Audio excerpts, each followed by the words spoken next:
Alright, with Anniversary, we're still waiting for part 2, but they dropped some little tidbits here with this week. It's sort of like, you know, how updates on Grand Cross work. We get a true update on Thursday on JP. For Global it's Tuesday, right?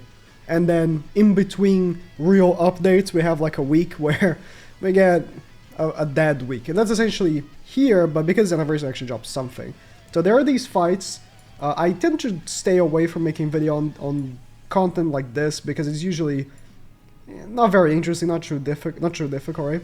But I think that these will be interesting because I'm gonna assume difficulty.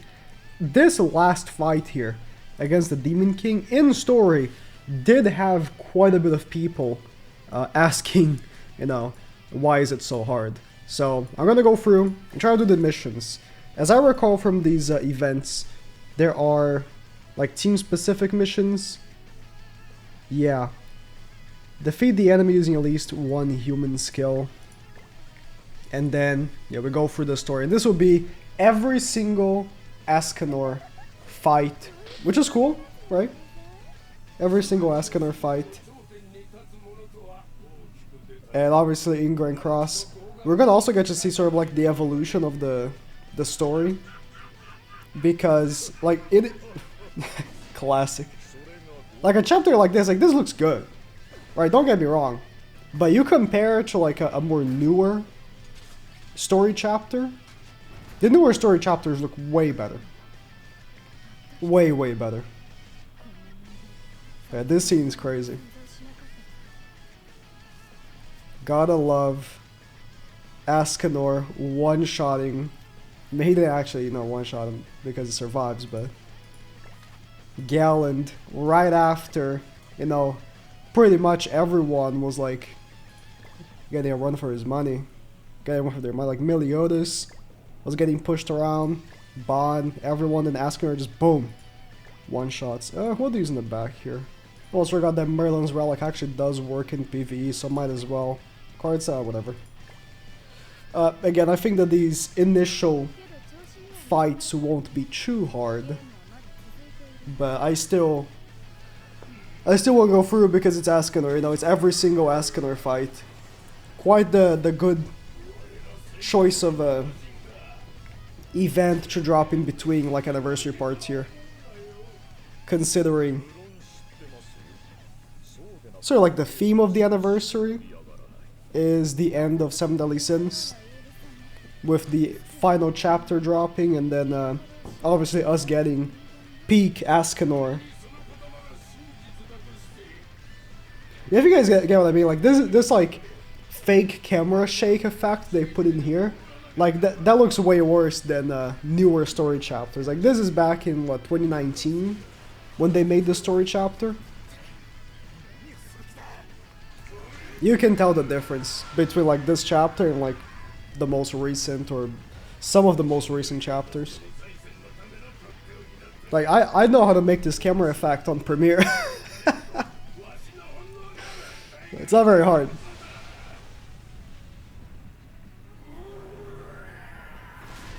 Hey, now Galland's gonna really do his stuff against Escanor. Now we're talking.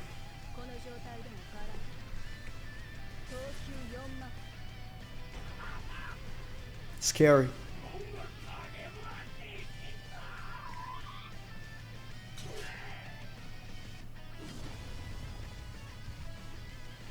Oh no, did he die? Did Escanor die, guys? Guess we'll find out. How much CC does he have? I didn't see. How much health does he have? Again, these initial fights.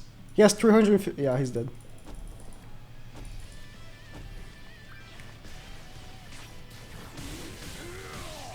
Oh, he has damage cap.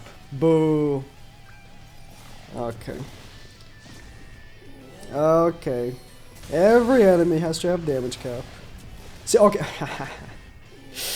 I hated the AoE. Massive damage. Whatever. If you watch the Escanor versus Demonic Beast, you don't have to hear it again. You do have to hear it again. About ESCANOR'S AoE and damage caps. Bruh. Bruh.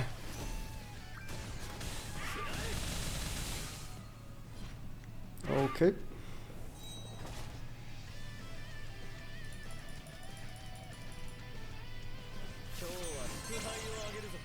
And we got 1,000,000 gold. We need to do all the missions for the 3 gems. What is it? Is it 6 fights? Or is it 5? So it's 15 or 18 gems. Not too bad, like half a multi-ish. Did ESCANOR survive? He's still there. But how? All the mountains got split up. Are you telling me that ESCANOR is stronger than mountains? Whoa. Crazy power scaling.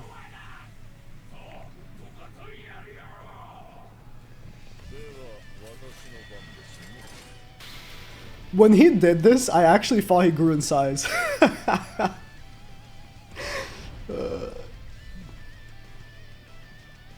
I actually thought he just went like giant, like it's Dragon Ball.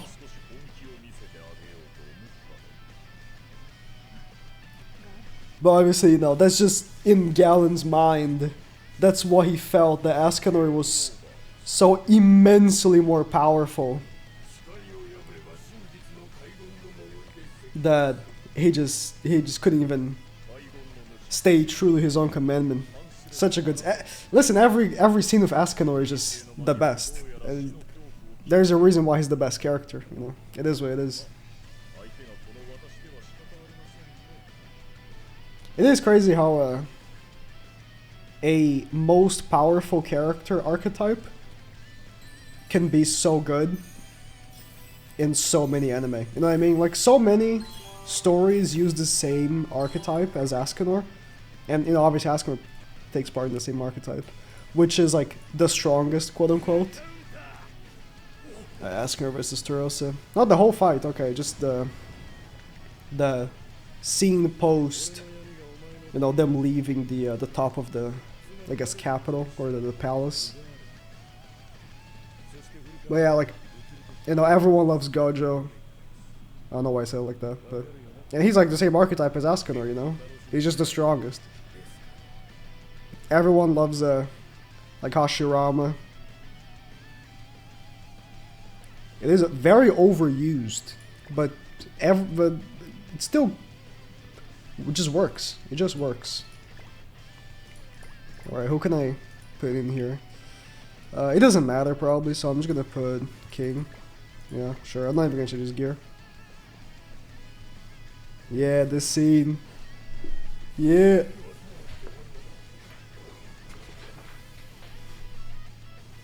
Trying to think, when is there? Dude. The Black Blood?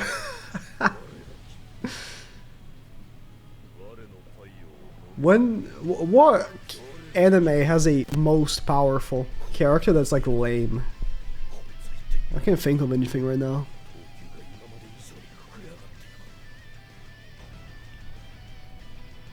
I think I'm gonna wait. I need to turn up the voices, I think, because I want to hear the voice acting. The music should be like kind of overpowering it, because for some reason it's very low. The problem is that in the cutscenes the voices are very low, and then when the game actually starts they get way louder, which is why they sound so low.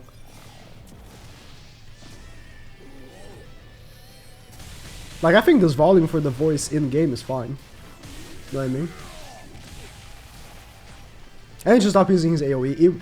Against damage cap enemies, it's so dumb how he just... it is essentially negative damage. Like, it's like he does 0 damage. I'll say it again, just in case you missed the... Against every demonic beast, but... I don't know if you noticed, but when I did the AoE, I hit a damage cap, right? It was 30% of his health. But his health did not actually go down. What happened was, it made the health bar smaller, and it just made the lines in the damage cap smaller. So essentially he went from having 100% HP to 100% HP still, because no matter what I can't hit over 3 blocks of HP or 30%, no matter what, there's a damage cap, right? So by lowering his health bar but not the content of the health bar, I essentially just did 0 damage. It's so dumb. Which is how it works, I guess. Nah.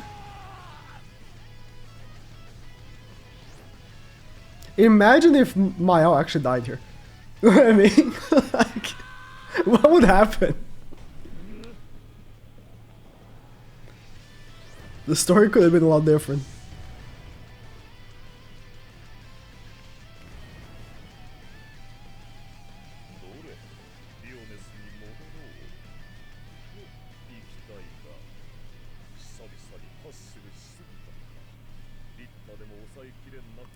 Too cool. Also, by the way, before anyone says anything, yes, Meliodas is stronger than Escanor. Even, like, throughout the beginning of the story, you could say that was true. Like, if Meliodas actually unleashed his full power, he would have been stronger than Escanor since day one. But that doesn't matter, because throughout the story, that's not what happens, right? That is not what happens. Escanor beats Meliodas in a fight, and that's just a fact, right? Because Meliodas couldn't unleash his full power. So, no matter what. It is kind of like that in every anime, though. Like, the protagonist will actually be more powerful than the strongest at some point.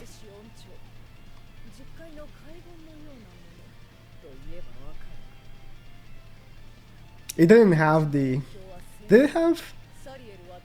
I think it... No, I think it didn't show my favorite scene in the whole story, where Ludociel is hovering over Escanor, and then Escanor jumps up on top of a building and said, "No one looks down on me," or something like that. Way too good. Way too good.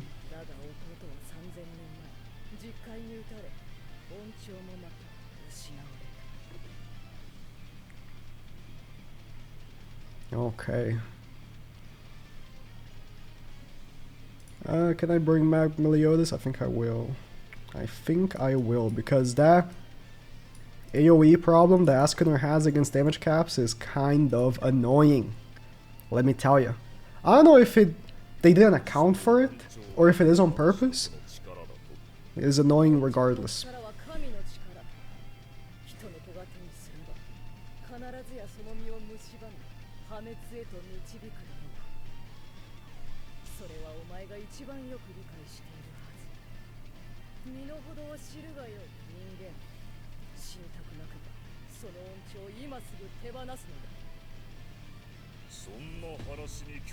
Yeah, I think this is right before they started like going crazy on the story chapters. What is the next fight after this? Zeldris? I think Zeldris is around the time that the story chapters got crazy. Yeah, Escanor will be a crazy bodybuilder. Look at those lats. Look at that lat to waist ratio. Insane.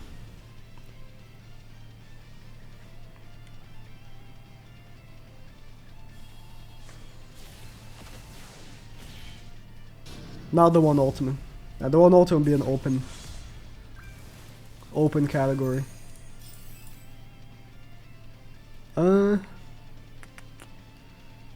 Guess I just won't do the Escanor AoE.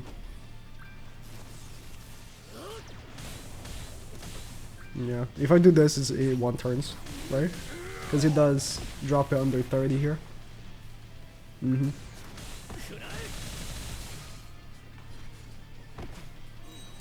I'm not doing the missions properly, I'm pretty sure, 'cause I'm not even checking the missions. I assume all of them has a mission that's like, use a human skill. But all of them also have, or at least the first one, like, complete it 5 times, but you can only do once a day. So no matter what, it's gonna take 5 days to get those 3 gems.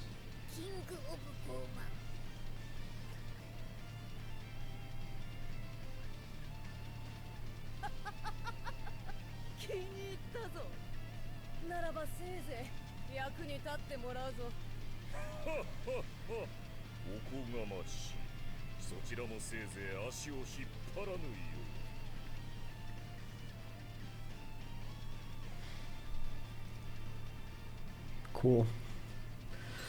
Very cool. Oh no, they skip Zeldris. Huh? So it is 5. They really skip Zeldris? Damn. Yeah, there's a... Did they already do Zeldris? Is that why? Probably, huh? I mean, they skip quite a bit of fights. You know, there's Escanor versus Meliodas. There's Zeldris. But sure thing.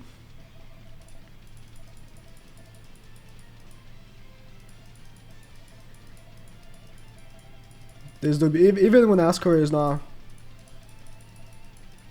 the strongest, he's still so cool. He's like super weak and he's still fighting.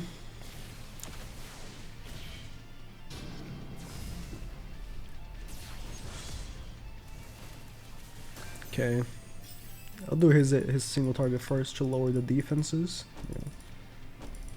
With Melly's passive, so the AoE can still damage cap. Oh, this guy doesn't. Oh, he has 50% as damage cap.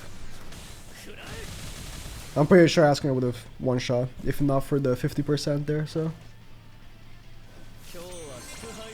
yeah, these missions. Okay, I guess they do scale the missions so that new players can beat them, right? Like the stages that are supposed to be hard are demonic beasts. I just wish they would make more difficult stages that weren't like weekly based, you know? Like there's a Demon King fight, but you gotta do it multiple times. I wish they would make more bosses like Dokkan, where it's like you just have to beat it once. You know what I mean? Like, you just have to beat it once, you get the rewards, and you never have to do it again if you don't want to.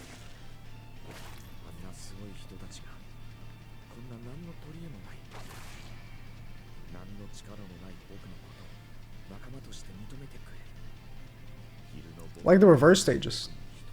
Yeah, I think reverse stages are the best, like, example of that. I mean, obviously they haven't released new stages in years, but like, make it like reverse stages where it's like, just regular enemies. You don't have to make new enemies like the demonic beasts or anything. The animations are all there. They just have to scale the enemies properly. And you know, if you beat them, you get like a gem reward or something. Like 5 gems. Make missions, like you have to beat it with X team or X race character. Oh no.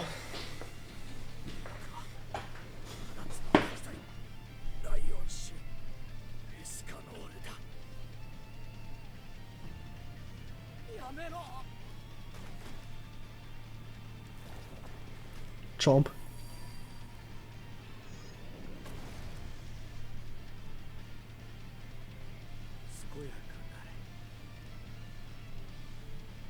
See, I really like this moment. Right? This is one of the things that made me really like Mao. But I feel like Mao is not as popular as I thought he would be. Like, considering how much I thought he was cool. I only did 1 mission? Damn. Like, prior to the Festival Mao release, I was really excited for a Mao festival. But when he actually came out, it wasn't as hype as I thought it would be. There's no cutscene. You just... Okay. Okay, he just throws you in the fight. Alright. Sure thing. 30% damage cap. Mm-hmm.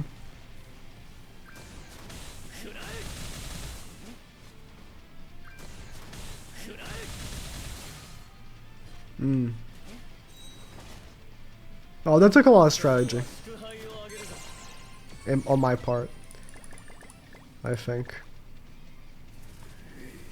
Nah, look at the difference between this cutscene and the Gallant one. Like, actually.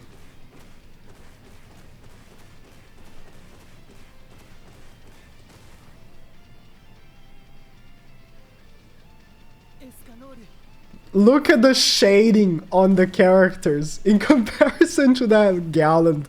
Dude, they got so much better.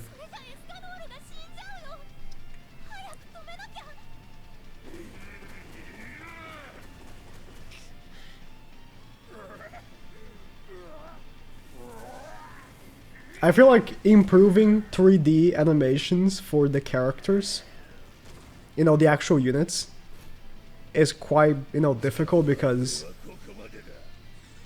you know, apart from giving them aura and like making the ultimate cooler, like the actual attacks, there's not that much they can do with it. The models are the models, right? They're gonna do the movement, but the story is where they can actually pop off.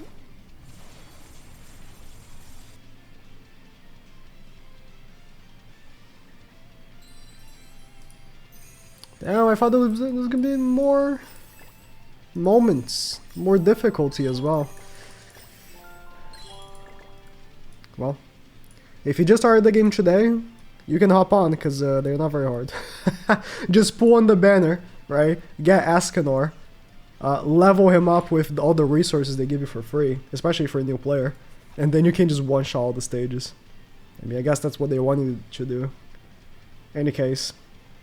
Cool, epic moments. Those really were epic moments.